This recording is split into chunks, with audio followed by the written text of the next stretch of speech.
deux femmes ambitieuses au parcours politique linéaire. Dans La Secrète, paru ce jeudi 4 mai aux éditions de l'Archipel, Bérengère Bonte livre un portrait tout en nuances d'Elisabeth Borne. La journaliste à France Info présente la première ministre sous un nouveau jour et ne manque pas de revenir sur les rumeurs qui ont longtemps circulé au sujet de sa présumée homosexualité. Si l'ex-ministre du Travail a démenti être en couple avec une femme quelques semaines après son accession à Matignon dans le magazine Têtu, une personnalité a souvent été citée comme étant sa compagne. Il s'agit de sa très proche amie Clotilde Walter. Mais qui est-elle? Jospiniste convaincue ayant travaillé à Matignon à partir de 1997, Clotilde Walter a eu un parcours politique pour le moins classique.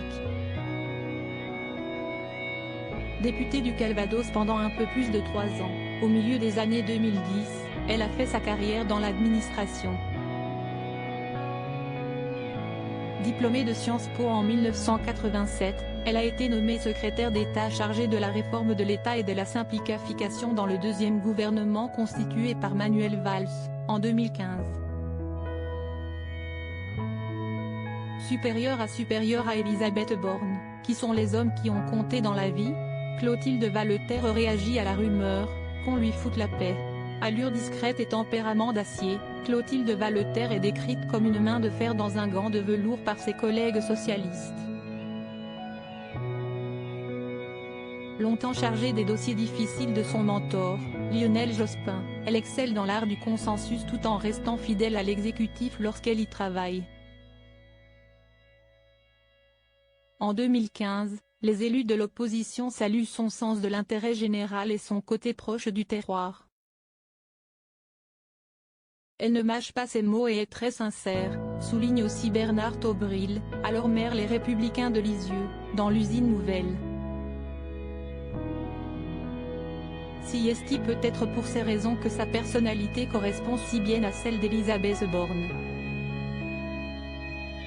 Les deux femmes se rencontrent en 1991 grâce à Lionel Jospin et très vite, comme le raconte Bérengère Bonte dans son livre, une amitié indéfectible se noue entre elles. Les femmes politiques partagent le sens du détail, une addiction au travail, et une incroyable persévérance, selon la journaliste. Décrochant difficilement, elles s'entraident souvent et partent même en vacances à deux au bout du monde. Interrogée par l'auteur de La Secrète à propos des rumeurs concernant sa relation avec la première ministre, Clotilde Walter explique « Bien sûr que je le sais.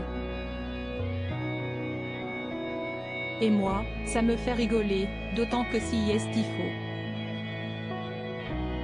Mais qu'on lui foute la paix. Au prétexte qu'on partait en vacances et qu'elle n'avait pas de compagnon identifié, on était forcément lesbiennes. » S'emporte-t-elle dans le livre, agacée de voir la même histoire les poursuivre malgré plusieurs démentis.